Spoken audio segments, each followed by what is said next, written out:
Shalom. Shalom. Baik, saya akan berbicara tentang sebuah isu yang cukup menarik yang kadang kita sebagai orang percaya kesulitan untuk dapat menjawab. Apakah benar Paulus itu merubah Taurat? Karena isu yang berkembang hari-hari ini adalah yang kadang sulit untuk kita jawab, bahwa kekristenan ini bukan bukan kekristenan yang murni, karena isu yang dikembangkan adalah bahwa orang Kristen hari ini lebih banyak mengikuti cara berpikir Paulus dibanding cara berpikir Yesus. Dan menurut mereka, para penuduh ini, dibuktikan dengan tulisan-tulisan Paulus itu lebih dominan, lebih banyak dibanding bahkan dengan perkataan-perkataan Yesus yang ditulis di dalam kitab Injil. Nah, Bapak Ibu yang diberkati, karena ketidakpahaman ini, maka para penuduh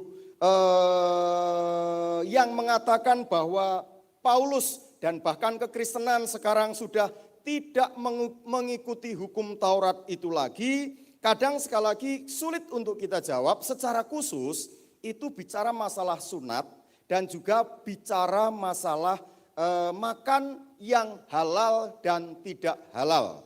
Sekali lagi, yang sering diserang adalah masalah sunat, juga masalah makanan yang halal atau tidak halal.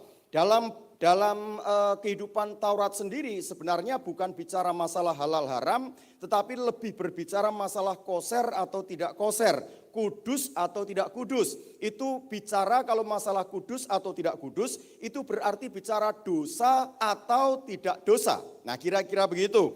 Nah, saat ini kita akan belajar. Nah, setelah nanti saya ngajar Bapak Ibu, bukan untuk bahan perdebatan dengan orang di luar sana, karena saya sampaikan sekali lagi, perdebatan itu tidak ada gunanya. Yang ada adalah ketika saudara berdebat, telingamu kadang-kadang panas, lalu hati panas ngomong dengan perkataan yang tidak terkontrol. Akibatnya ketika ngomong tidak terkontrol, orang lain akan merasa tersinggung. Kita menjadi batu sandungan. Mereka yang tidak suka hatinya panas juga mengeluarkan perkataan-perkataan kurang bagus. Bukan penginjilan, perdebatan yang justru menjadi batu sandungan. Nah, saya mau sampaikan ini agar Bapak Ibu ngerti, agar tidak dibingungkan. Nah, itu saja tujuan saya. Nah, akan memulai, karena yang banyak disoroti adalah masalah makan yang koser dan tidak koser. Kita akan memulai dengan masalah makanan ini. Pertanyaan saya, kira-kira menurut Alkitab, babi itu haram atau halal?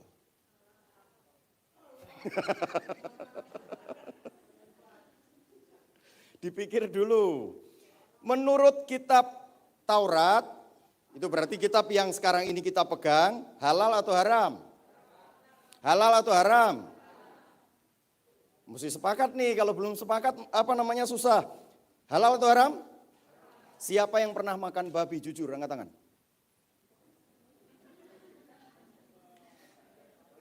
Luar biasa. Cuma sayangnya saya nggak pernah makan babi. Kalau daging babi, ya.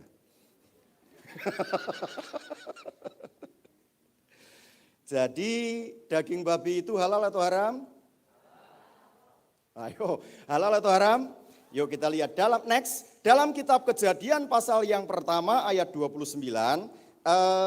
Ini akan saya pikir PowerPoint saja. Bapak Ibu bisa membuka Alkitab kalau Bapak Ibu bawa ya. Kejadian pasal yang pertama ayat yang ke-29.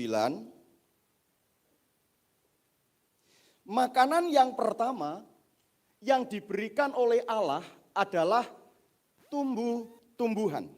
Jadi manusia pertama, Adam dan keturunannya itu vegetarian. Nah, kita mencatat begini, Kejadian 1 ayat 29, berfirmanlah Allah, lihatlah aku memberikan kepadamu segala tumbuh-tumbuhan yang berbiji di seluruh bumi dan segala saudara? Pohon-pohonan yang buahnya berbiji. Itulah akan menjadi makananmu. Jadi makanan Adam dan keturunannya apa? Halo, keturunan Adam makanannya apa? buah-buahan. Sekali lagi, apa saudara? Buah-buahan. Lalu kenapa saya dan saudara makan daging kalau begitu? Enak. Apalagi orang Batak ya, kalau tidak ada dagingnya rasanya kurang pas. Begitu ya kira-kira. Bahkan konon katanya daging B2 secara khusus saksang itu obat darah tinggi ya Umanggi ya. Obat darah tinggi. Karena kalau dia lihat orang lain makan saksang terus, darahnya naik. Tapi begitu makan, darahnya langsung turun. Itu mah pembenaran saudara ya. Nah, manusia pertama diciptakan Adam dan keturunannya makanannya adalah buah-buahan. Jadi vegetarian. Oleh sebab itu tidak heran, hari ini ada gereja-gereja tertentu yang melarang jemaatnya makan makanan makhluk hidup yang ada darahnya, yang ada nyawanya. Dan mereka hidup dalam dunia vegetarian. Namun Bapak Ibu, ketika air bah merusak seluruh bumi, maka Alkitab memberikan catatan yang lain. Kejadian pasal 9, coba perhatikan Alkitab saudara. Jadi ketika air bah merusak seluruh bumi, kemudian Nuh turun, nanti saudara bisa baca Kejadian pasal 9 ayat 1 sampai 7, tapi kita langsung lompat dulu ayat yang ketiga. Maka yang diberikan oleh Allah berbeda. Alkitab mencatat begini, segala apa? Yang bergerak. Katakan yang bergerak. Yang bergerak itu apa? Makhluk hidup. Betul ya? Yang bergerak adalah makhluk hidup. Betul ya? Itu berarti dapat juga diartikan binatang. Segala yang bergerak, yang hidup akan menjadi makananmu. Jadi kalau Adam itu tumbuh-tumbuhan, secara khusus buah-buahan, tetapi pada zaman Nuh setelah bumi dirusak oleh air bah, maka yang bergerak boleh dimakan. Alkitab selanjutnya berkata begini, Aku telah memberikan semuanya itu kepadamu seperti juga tumbuh-tumbuhan hijau.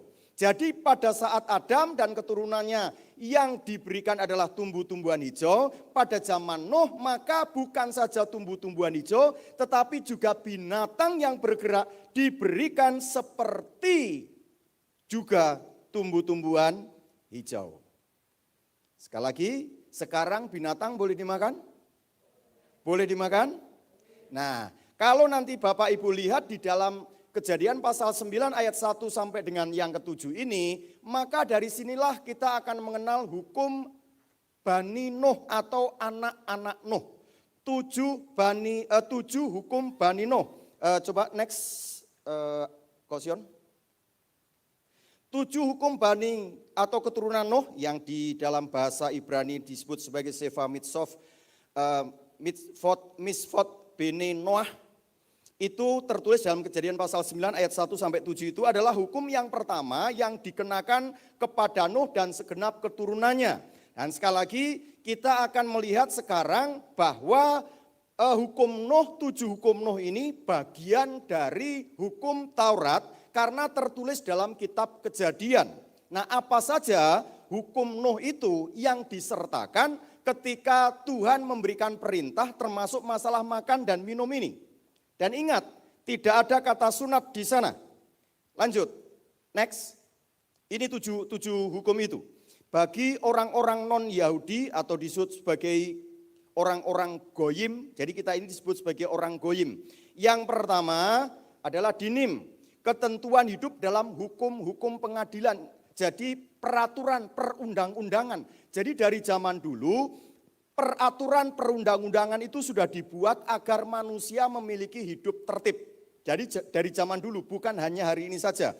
Jadi ini yang kemudian mendasari sebuah hukum universal bagi seluruh umat yang mengaku dirinya sebagai anak Nuh atau keturunan Nuh. Dan saya mau ingatkan, tidak ada di bumi ini yang bukan keturunan Nuh. Karena seluruh dunia pada saat yang dikenal dihabiskan, musnah pada saat air bah, lalu kemudian Nuh hidup dengan seluruh keturunan yang saat ini ada di muka bumi. Yang kedua, birkat Hasem, larangan mengutuk Tuhan. jangan lupa kata Tuhan di sini belum mengenal pada waktu itu dengan sebutan Yahweh. Karena Tuhan secara universal masing-masing memiliki. Orang-orang Muslim mengenal dengan sebutan Allah.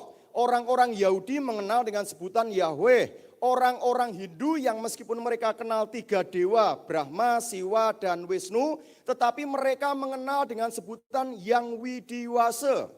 Lalu orang-orang Batak mengenal dengan Debata, Mula, Jadi, Nabolon. Masing-masing suku, masing-masing bangsa memiliki Allah tunggal yang disembah. Dan sebab itu pesan saya sebagai orang-orang yang percaya kepada Tuhan, jangan pernah meremehkan apalagi menghina Tuhan agama lain. Karena ini merupakan hukum Bani Nuh, termasuk saya dan saudara sebagai Bani Nuh. Kemudian Zara, larangan menyembah berhala. Dari zaman dulu berhala itu dilarang disembah. Ini bicara masalah roh-roh nenek moyang segala macam itu. Lalu kemudian Gilui Arayot, larangan melakukan dosa seksual. Entah itu percabulan, entah itu perzinahan dan lain sebagainya. Semuanya atau semua bangsa di dunia mengenal bahwa ini dilarang. Lalu kemudian Sefihud Damim, larangan untuk membunuh. Ini hukum semua mengakui ini dilarang. Lalu kemudian Gesel, larangan untuk mencuri. Terakhir Efer min Hayhai, larangan memakan daging yang masih ada darahnya. Nah di sini salah satu yang kemudian ditafsirkan oleh para rabi Yahudi, kata larangan memakan daging yang masih ada darahnya, kemudian diperluas orang-orang Yahudi, orang-orang Bani Nuh tidak diperbolehkan makan darah.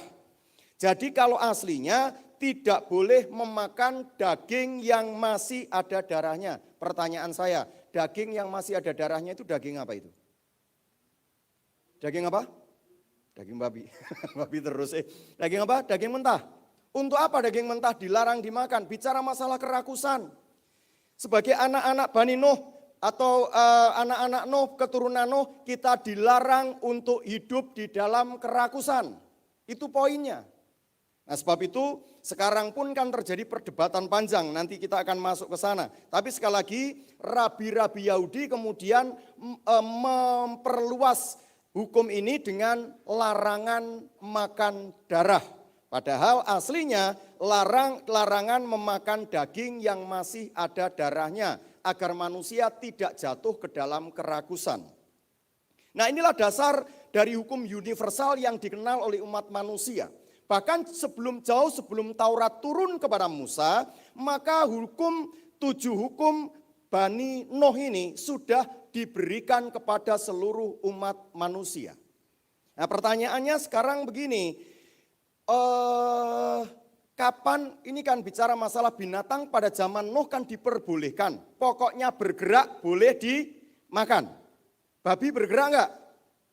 Boleh dimakan? Boleh. Tikus bergerak enggak? Halo, tikus bergerak enggak? Boleh dimakan? Boleh, tanya tuh orang Manado. Hobi makan tikus, tentu bukan tikus got, ada tikus tertentu. Kecoak bergerak enggak?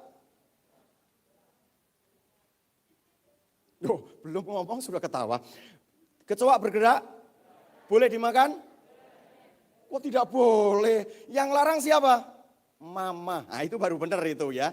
Tapi binatang yang bergerak boleh dimakan. Lalu kapan babi menjadi haram kalau begitu? Hah? Kapan babi menjadi haram? Ketika saudara tidak punya duit.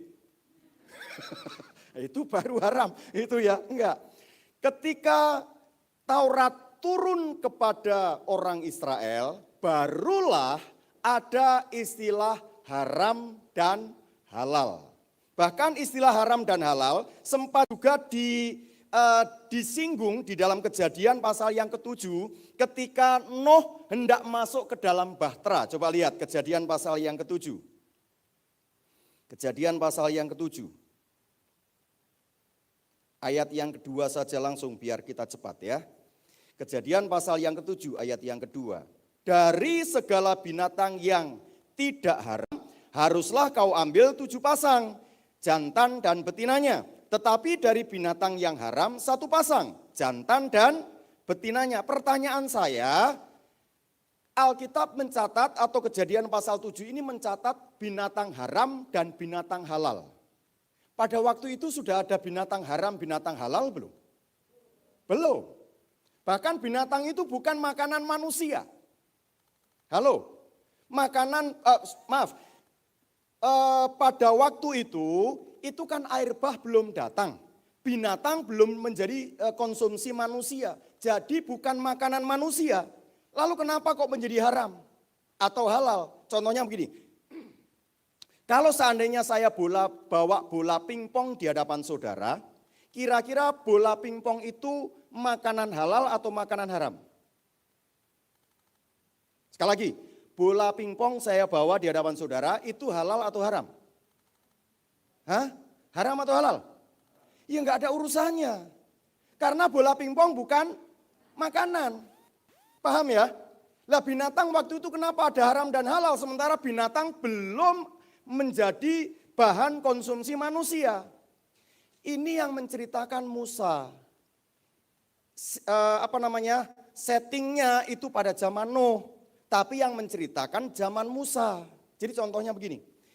Pada tanggal 17 Agustus tahun 1945, maka teks proklamasi dibacakan oleh Presiden pertama Republik Indonesia, namanya Soekarno.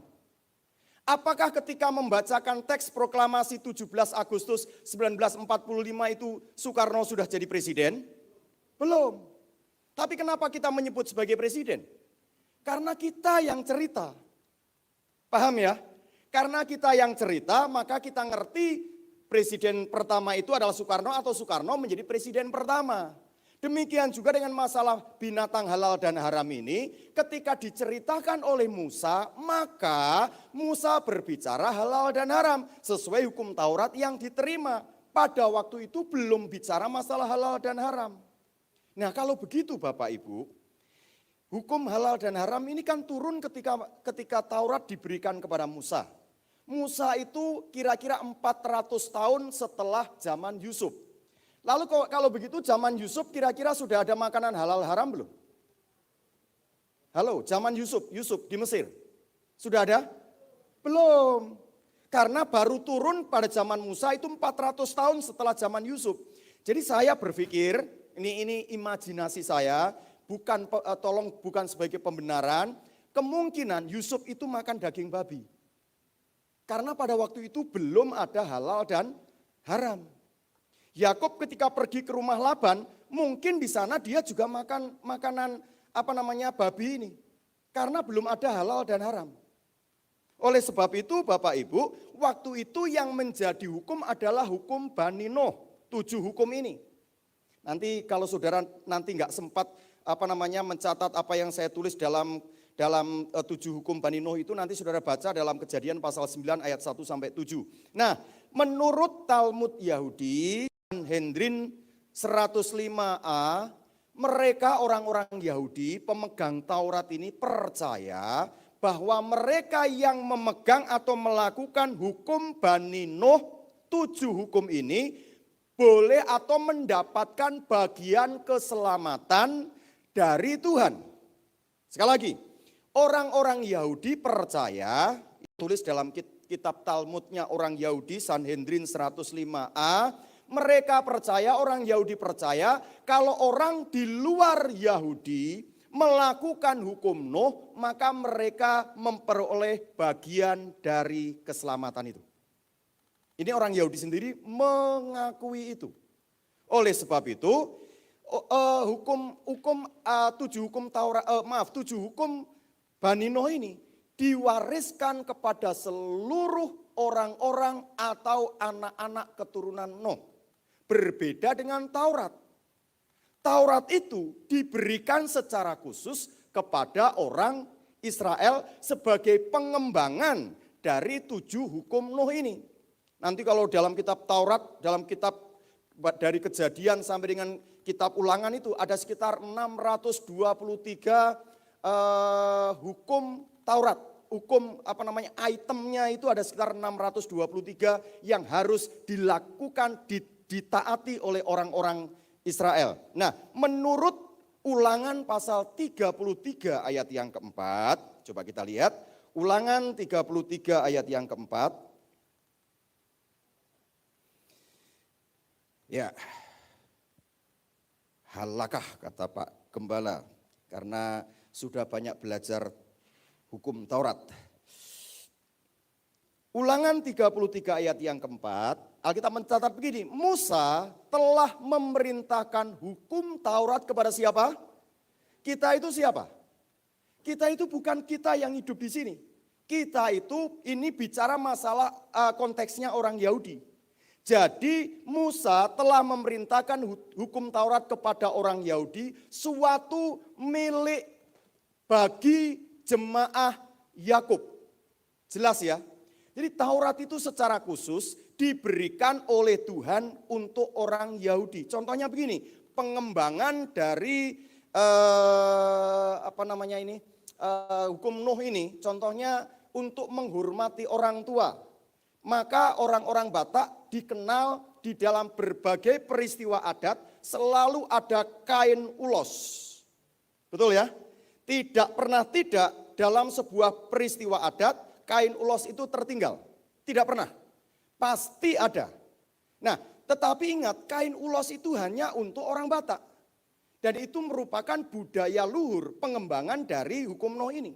Itu bukan atau sama sekali tidak ada hubungannya dengan orang Jawa, orang Manado, orang China, orang India, dan yang lain sebagainya. Tidak ada hubungannya.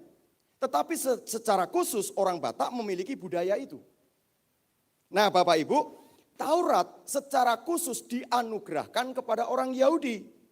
Itu persoalannya, tetapi orang Yahudi sendiri percaya, tadi saya sudah sampaikan, bahwa menurut Talmud, orang yang melakukan hukum Bani Nuh, 7 hukum itu, memperoleh bagian keselamatan. Nah sebab itu, saya mau sampaikan kepada kita semuanya, bersyukurlah karena kita adalah orang-orang yang memperoleh hukum ini. Bahkan saya berpikir begini, berdasarkan ini boleh setuju, boleh tidak setuju. Ya, sekali lagi saya sampaikan boleh setuju, boleh tidak setuju. Nah, karena bicara masalah keselamatan ini, orang-orang keturunan Bani Nuh mungkin memperoleh keselamatan, maka nanti dalam penghakiman terakhir, Tuhan malaikat kan membuka kitab-kitab. Selain satu kitab yang namanya kitab kehidupan, maka malaikat membuka kitab-kitab, banyak kitab. Saya percaya salah satunya ada orang yang dihakimi menurut hukum Nuh ini. Karena rasanya tidak mungkin Allah tidak berbuat adil. Bayangkan orang-orang yang lahir jauh sebelum Yesus lahir, atau ketika Yesus lahir sekian lama tetapi beritanya belum tersebar atau belum pernah mendengar berita Injil, masa begitu lahir dia langsung dihakimi menurut Injil, dia tidak selamat. Tidak mungkin rasanya. Pasti di dalam keadilan Allah itu, dalam Roma pasal 2 ayat 13 sampai dengan 14, Paulus mencatat itu hukum Taurat yang tertulis dalam hati mereka. Nah itu kemungkinan ya, boleh setuju, boleh tidak setuju, itu nanti yang dibuka dan kemungkinan mereka bisa selamat berdasarkan hukum Bani Nuh ini. Yang membedakan begini, kalau dalam Kristus pasti selamat. Halo, dalam Kristus pasti selamat. Di dalam hukum Nuh bisa saja selamat. Itu yang membedakan. Makanya kita menjadi orang Kristen tidak perlu lagi mencari dunia karena keselamatan sudah kita terima. Karena Alkitab mencatat, barang siapa percaya dalam hatinya, mengaku dengan mulutnya Yesus adalah Tuhan, maka dia diselamatkan. Itu udah pasti. Bapak Ibu, contohnya begini. Sekarang PT Kereta Api tidak menjual tiket langsung, tapi harus lewat online. Akibatnya orang-orang yang belum sempat membeli tiket online maka bisa datang ke loket KAI 2 jam sebelum keberangkatan. Nah, kalau seandainya ada tempat duduk yang kosong, maka dia bisa dapat tiket. Tetapi kalau tidak ada tempat duduk yang kosong, dia tidak dapat tiket. Berbeda dengan orang yang beli online. Dia datang sudah pasti bisa berangkat. Itu bedanya. Makanya ketika orang percaya kepada Kristus, itu seperti memesan tiket online surga. Sudah di tangan, pasti selamat. Makanya jangan jual keselamatanmu dengan apapun juga. Sayang sekali. Nah, hukum Nuh ini bisa membuat orang bisa selamat. Tetapi hukumnya berat. Kalau Taurat itu 623, satu saja tidak dilakukan, dianggap tidak melakukan semua hukum Taurat. Itu beratnya. Jadi sekali lagi, satu saja tidak dilakukan, seperti tidak melakukan semuanya. Makanya Paulus berkata, untuk apa lagi kita tunduk kepada hukum Taurat? Sebab keselamatan sudah datang kok, sudah kita terima kok. Seperti itu yang dikatakan oleh Paulus. Nah sekarang pertanyaannya begini, kalau begitu apa yang dilakukan oleh Paulus tentang hal ini? Apakah Paulus merubah hukum Taurat?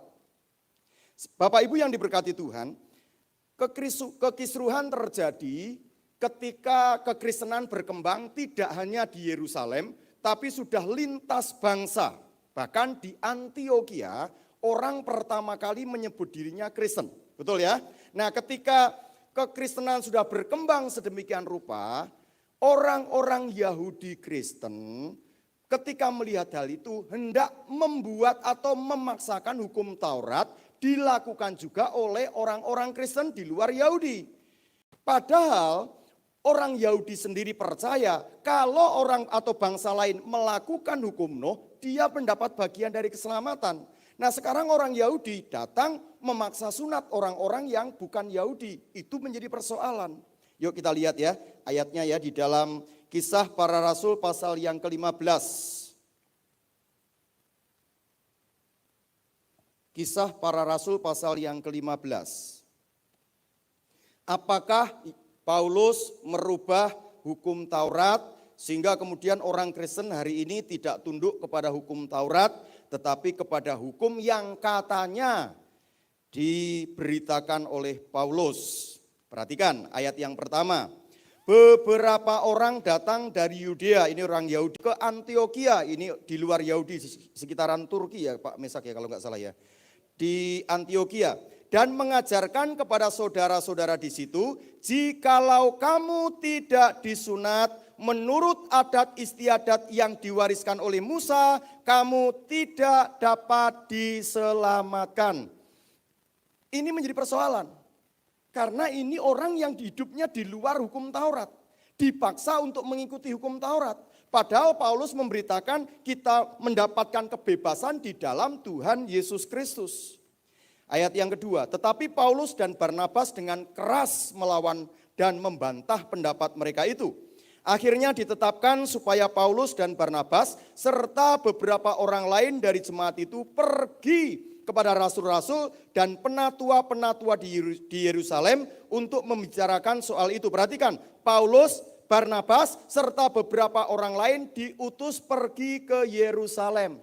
Disinilah kemudian terjadi sidang raya pertama, konsili pertama gereja yang dilakukan di Yerusalem, yang dilakukan oleh rasul-rasul dan penatua-penatua. Nah salah satunya adalah Paulus, Barnabas, dan jemaat utusan Antioquia itu. Sedangkan pemimpin aslinya orang-orang Kristen bukan Yahudi, itu justru bukan Paulus. Coba lihat ayat yang ke-7.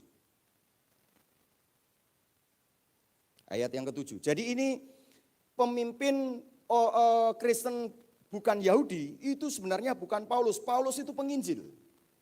Alkitab mencatat begini, ayat yang ke-7. Sesudah beberapa lamanya berlangsung pertukaran pikiran mengenai soal itu, berdirilah Petrus dan berkata kepada mereka, hai saudara-saudara, kamu tahu bahwa telah sejak semula Allah memilih aku dari antara kamu supaya dengan perantaraan mulutku bangsa-bangsa lain mendengar berita Injil dan menjadi percaya. Jadi pemimpin gereja bukan Yahudi, itu justru Petrus. Bukan Paulus.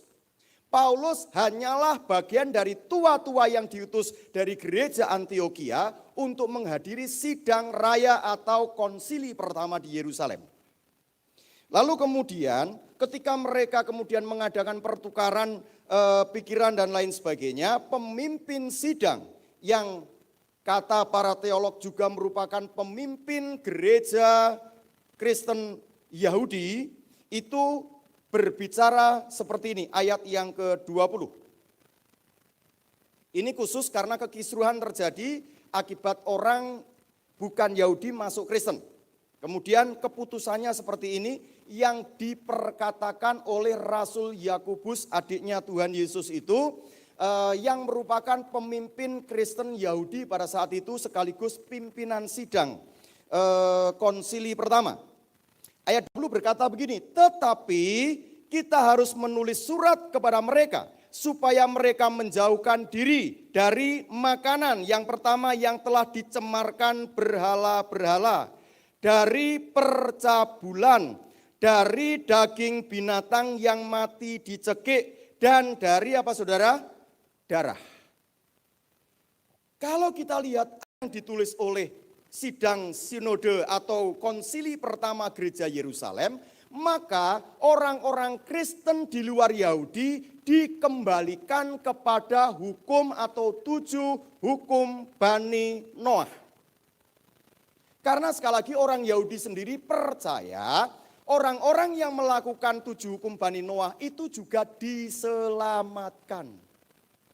Makanya kemudian gereja mengambil keputusan itu. Siapa yang mengambil keputusan? Sidang sinode atau konsili pertama. Pimpinannya siapa? Yakobus. Pimpinan gereja bukan Yahudi siapa? Petrus. Paulus siapa? Paulus hanyalah orang yang diutus menerjemahkan apa yang disidangkan di Yerusalem lewat tulisan-tulisan surat-surat kepada jemaat-jemaat di kota-kota seperti Filipi, Korintus, Roma, Kolose, dan lain sebagainya.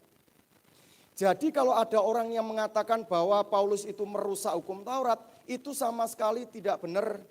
Karena yang memutuskan bukan Paulus, tetapi sidang sinode atau konsili pertama Yerusalem. Pimpinannya siapa? Yakobus. Pimpinan gereja bukan Yahudi siapa? Petrus. Paulus siapa? Peserta. Tidak menentukan sama sekali. Kalau dia ngomong pun kalau orang lain tidak setuju ya sudah selesai. Oleh sebab itu Bapak Ibu yang diberkati Tuhan, saya mau sampaikan kepada kita semuanya, kadang-kadang orang kan berpikir begini, pendeta sekarang ambil enaknya saja. Yang enak-enak seperti makan babi dibolehkan, lalu persepuluhan masih diharuskan. Kan begitu, ada yang pernah ngomong begitu kan? Saya mau kasih tahu, persepuluhan mah bukan Taurat. Betul? Kapan? Siapa orang yang pertama memberikan persepuluhan? Kepada siapa? Itu zaman Taurat bukan? Bukan. Jadi sebelum Taurat, perpuluhan itu sudah ada. Jadi kalau gereja hari ini berbicara tentang perpuluhan, kerinduan gereja adalah agar saudara diberkati. Dan itu tidak ada urusannya dengan Taurat. Kalau itu menjadi bagian dari hukum Taurat, mungkin. Tetapi itu jauh sebelum Taurat ada. Nah, makan babi, itu zaman Taurat. Nah sekarang saya mau sampaikan bahwa Taurat itu, Ulangan 33 ayat yang keempat tadi, milik orang Yahudi. Sekarang ini orang Kristen Yahudi masih harus melakukan hukum Taurat sampai dengan hari ini. Orang non-Yahudi tidak perlu melakukan hukum Taurat. Bahkan ada orang-orang non-Yahudi yang mau masuk agama Yahudi itu dibagi dua. Yang pertama yang boleh masuk ke dalam pelataran bait suci itu adalah mereka yang disunat, yang melakukan hukum Taurat. Tapi ada orang yang percaya kepada Yahweh tetapi tidak mau melakukan hukum Taurat, melainkan melakukan 7 hukum Nuh ini. Mereka pun mengakui dan percaya mereka pun diselamatkan. Cuma mereka tidak punya hak untuk masuk ke dalam bait Allah, itu saja bedanya. Oleh sebab itu saya mau sampaikan yang merusak sekali lagi bukan Paulus. Tetapi Roh Kudus lewat konsili pertama mengizinkan gereja non-Yahudi kembali kepada hukum Nuh. Kalau begitu, kira-kira babi halal atau haram? Sekali lagi, kalau begitu babi halal atau haram? Kok nggak percaya kelihatannya. Jadi halal atau haram? Halal. Tidak ada makanan halal dan haram. Yang ada adalah makanan itu haram Kalau tidak ada, nah itu dia. Kalau ada, halal. Paulus berkata yang penting kita mengucap pada Tuhan. Tadi saya sudah singgung di depan, babi itu halal kapan? Pada saat haram. Kapan saat haram? Ketika keluar dari hati dan itu lewat mulut kita. Itu baru haram. Yuk makan babi sama babi lu, itu beda loh. Ngerti ya? Yuk makan babi sama babi lu. Atau kalau enggak, yuk makan babi. Ah itu beda lagi ya. Yuk makan babi sama yuk makan babi. Itu udah beda itu konotasinya. Oke? Makan RW halal? Halal. Apa yang saudara sukai, makanlah itu. Lupakan kolesterol saat makan. Mengajarkan yang tidak baik. Jadi Bapak Ibu yang diberkati, kenapa kita kemudian jadi bingung? Karena saudara itu mau diajak bingung oleh orang yang bingung. Sekali lagi, kenapa saudara bingung? Mau diajak bingung oleh orang yang bingung. Karena para penuduh yang mengatakan bahwa orang Kristen itu tidak lagi melakukan hukum Taurat, mereka dengan bangga mengatakan kami melakukan hukum Taurat karena kami disunat, kami tidak makan babi, kami tidak makan anjing. Tetapi mereka makan unta. Betul ya? Nah, unta itu, yuk kita lihat biar kita jelas ya. Imamat pasal 11. Ayat yang keempat. Perhatikan.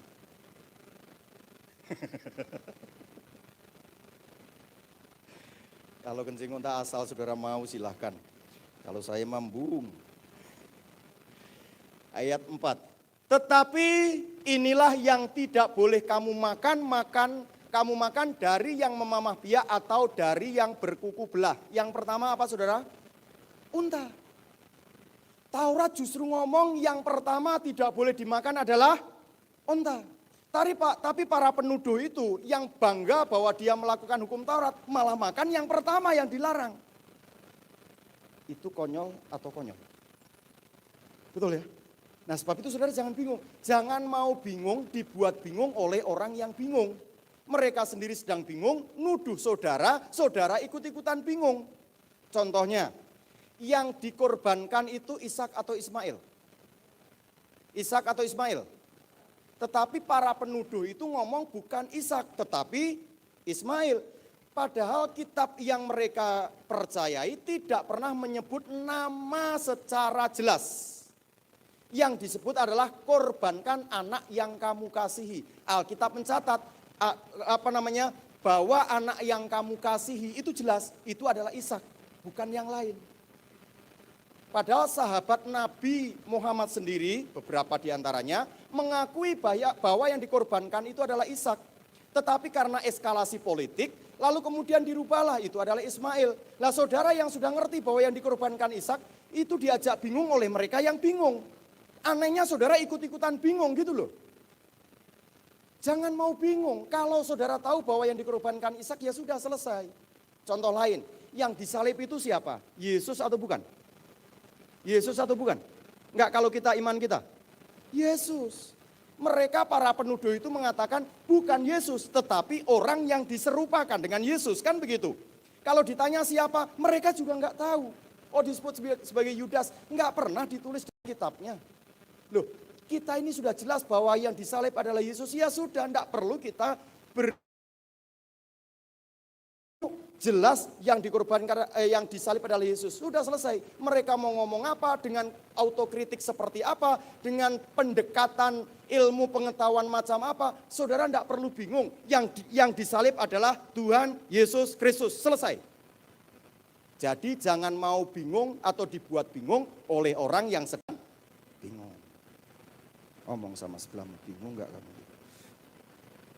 Saya takutnya saudara malah bingung apa yang saya sampaikan gini malah. Jadi babi halal atau haram? Halal atau haram? Kayaknya setelah ini lapo penuh ini kelihatannya. Haleluya. Yuk kita bangkit berdiri bersama-sama di hadapan Tuhan.